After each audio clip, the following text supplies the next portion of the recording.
Hello guys, the DB Grinder here, back at it again with another video, and this time I have a mini market watch. I'm going to be going over 4 different cards that you should definitely be looking at. Their prices might go up. This is going to be a little bit different than the Torn Scales video that I made a week ago. In that video I was saying buy this card now because it's going to go up.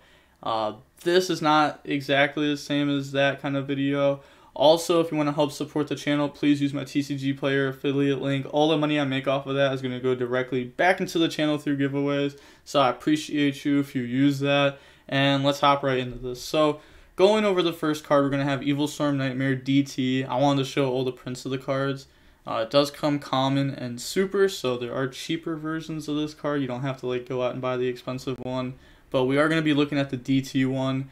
If you look at it, dual terminal can go kind of crazy sometimes in prices. You know that if you've been playing the game for a while. But looking at it, we can see the near mint is $15. It is limited. It doesn't come first set because it's dual terminal, of course. But we can see that it's $15 right now. And to be honest, there's not that many copies before it goes up a lot. If somebody puts I didn't do the exact math on it, but if somebody puts probably $200 in on it, then you could easily make the price $23 around there. But then obviously other sellers are going to be motivated to sell it, and they're going to want to sell it for a little bit cheaper. But I wanted to show this card off because a deck like Phantom Knights could definitely be playing something like this. Not every list is going to be playing this. You don't have to make this. You could also make Anaconda instead of this, especially post-Bode. But something I wanted to show off since it is dual terminal and stuff like this, the price on it can get pretty crazy. So that is the first card I wanted to show off. Now hopping on to the second card, we have Anaconda, the card I was just talking about. This only has 1 printing right now. I think this will keep going up, but there is some risk behind it. Unlike the Evilstorm Nightmare, even if this card gets reprinted again, the dual terminal version of it will probably still just go up just because of its rarity and how hard it is to get.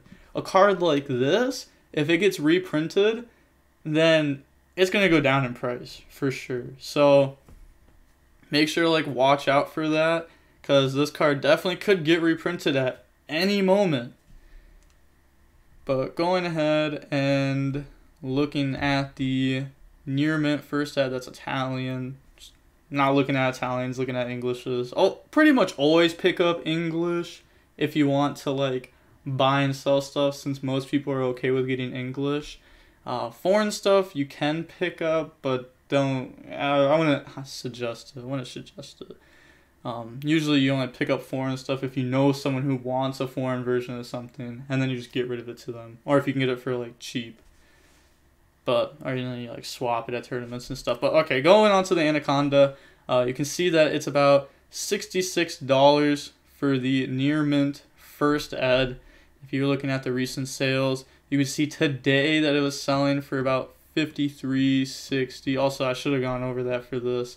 Kind of a noob. Not know House of Champs. I'm not gonna lie, not know House of Champs. Shout out House of Champs. You can see a few days ago, one sold for 25. Jeez. 15. Yeah, I think this definitely has room to run for sure. But this, you can see it's already going up. Today it sold for 53, and now it's $13, $14 more than that, but with the Destiny Fusion, the hero stuff going to become very popular. Unless if this card sees a reprint, this card is going to keep going up. A lot. This card will go up an extreme amount. There's going to be a lot of people playing the hero package in so many different decks. If you've tested post-Bode, you have played against the hero package, 100%. If you haven't, you have not tested enough post-Bode. But the hero stuff is going to be very popular, so in return, Anaconda will be extremely popular. So this card definitely has room to run. Also, I feel like there's a lot of people with Anaconda, so if this card does go up, I think it would be more slow, and then when Bode comes out, when everyone buys theirs because they realize they need it, I think that's when it would kind of boom. But until then, I feel like it'd be more of a slow growth. But going on into the next card, Also, before we actually talk about this, I've been getting more into the Yu-Gi-Oh market. Personally, I'm not buying anything right now just because I'm waiting for real life tournaments to come back. So that way I can like pick up cards and then like get rid of them at tournaments, because the whole like mail envelope ship thing, that's just not for me. I don't like that. I prefer like the human interaction of selling cards. So I'll probably get back into that somewhat whenever like real life regionals and stuff open back up. But until then, I'm personally not buying anything. But going on to the next card, we have D-Shifter. This is another card where a reprint would just absolutely ruin the price of this card. So you definitely have to look out for that. But seeing how much it is, doesn't come first ed, by the way. Just come limited edition, so it's, you know, limited. We can see that it's about $5. Also, this is a card where a lot of people already have their copies of this card, and feel like there's probably so many people sitting on stacks of this card waiting for it to become meta, because in reality this card really hasn't been played in meta decks. But I think that with Flunder coming out, people are going to have to pick up more shifters, and I think this card could definitely go up in price some. I guess it really depends on how popular Flunder really become. If the deck is like a cheap deck, then I think Shifter will end up going in price more. If the deck is an expensive deck, then I think Shifter won't go up in price as much. But also, like, if Flunder becomes a super good deck, then Shifter will go up. If Flunder is not that great of a deck, then it might not go up. But who knows? Personally, I don't think it's going to be that great of a deck.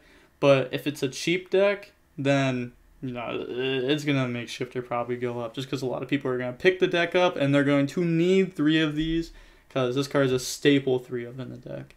And then going on to the last and fourth card, we have the number F-Zero Utopic Draco Future Collector's Rare. Strictly talking about the Collector's Rare here. It did come out as an Ultra Rare too in King's Court, so you can get one for like $20. But this is a card that some people are playing in Phantom Knights, and I think more people might start playing this card too. Again, depending on like what builds become popular, but you want to get the card before it becomes popular, because once it becomes popular, then it's going to go up in price. But I think this could be a decent pickup. As you see, recently it has been selling for $90 a pop. And if you look, we're not counting that. We're only doing verified around here. If you look at the first ed, it is at $90, and there's a decent amount of listings around this spot. And then, you know, they kind of go up here to about 100, but it's probably at least like, see, there's a 5 right there, 5 quantities, probably like 10, 15 quantities just on TCG Player at 90. I would also highly suggest checking out stuff like eBay, even like Troll and Toad. Like, check out every single website before you buy stuff. Also, you can buy stuff at places like Yu-Gi-Oh! Black Market on Facebook. You can just post in Zodiac Duelist. You can post like anywhere and try to get cards for like 80, 75, 85%. Just make sure that the people have references. And then, yeah, that's a way to get cards for cheaper. The only reason why people even buy off TCG Player is because like TCG Player always has product. You don't even have to ask. You can just buy and you're done. And then also this has like buyer's protection compared to like Facebook groups where they don't really have buyer's protection nearly as much. But as long as you're buying off somebody like, you know, popping and doing a lot of business with a lot of references, then you'll be Gucci and you're getting the card for cheaper too. So I would definitely look into that if you're planning on picking up, you know, more expensive cards, or like if you're about to spend like $1,000 on the game, make sure to go ahead and check out Facebook groups. You know, if you're gonna buy a TCG Player, you know, use my link. I'd appreciate you, but I'm just trying to like help you out as much as I can, just being like 100 with you. But I think that this card could go up. It is a collector's rare from King's Court, which is like good. We've seen how like Starlight's rares, collector's rares really haven't had their like pop, but I think that if this card ends up being played a good amount, also not just in Phantom Knights, there is also the Bird Up deck coming. I know Bird Up is like already a thing, but they're about to be getting their Rhoda, and then there's going to be more support for the deck in the future too. And that could also make this card be played more, depending on like how good that deck becomes. So that could also make this card go up in price. So you don't have to pick up the collector's rare for this. I personally just think picking up something like this is more safe for the long run compared to picking up like the ultra rare. I don't think this is even that bad of a pickup, but you know, I would always get like the harder one to obtain, like the collector's rare. But something like this, it's been selling at like $21. Even people that bought them for $14 a pop. That's kind of nice, $14 a pop. Because if you look at it, first verified is $20. So the person that bought them for $14 a pop is probably feeling pretty good about themselves right now. But I think the collector's rare, this will go up. Maybe even the ultra rare. Sorry, kind of losing my voice. But yeah, I definitely think the collector's rare will go up. Also, I've been saying but a lot this video. I'm just not really used to doing market watches like this. I definitely plan on doing more in the future, but only when I find stuff that I truly think is going to go up. I'm not just going to like pump out a video like this just to pump out a video like this. So you can expect more stuff like this in the future whenever I find stuff. If I find like a hidden gem before like it goes up in price, you know, I'm going to make a video on it and be like, yo, buy this card now, it's a hidden gem.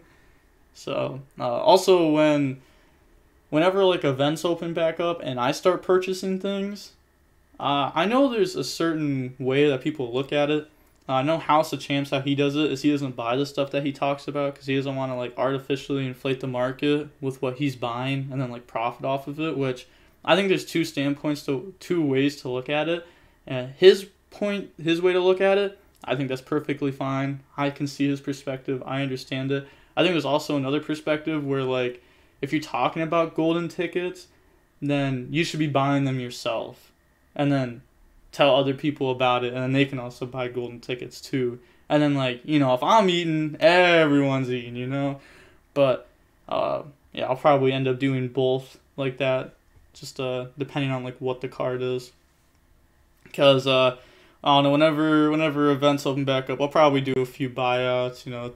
I want to do one so bad right now, but I just want to wait till events open back up. You know, just throw like a few grand down on the card, buy the card out, and then have an event like the next weekend and just boop, sell them all. Easy money.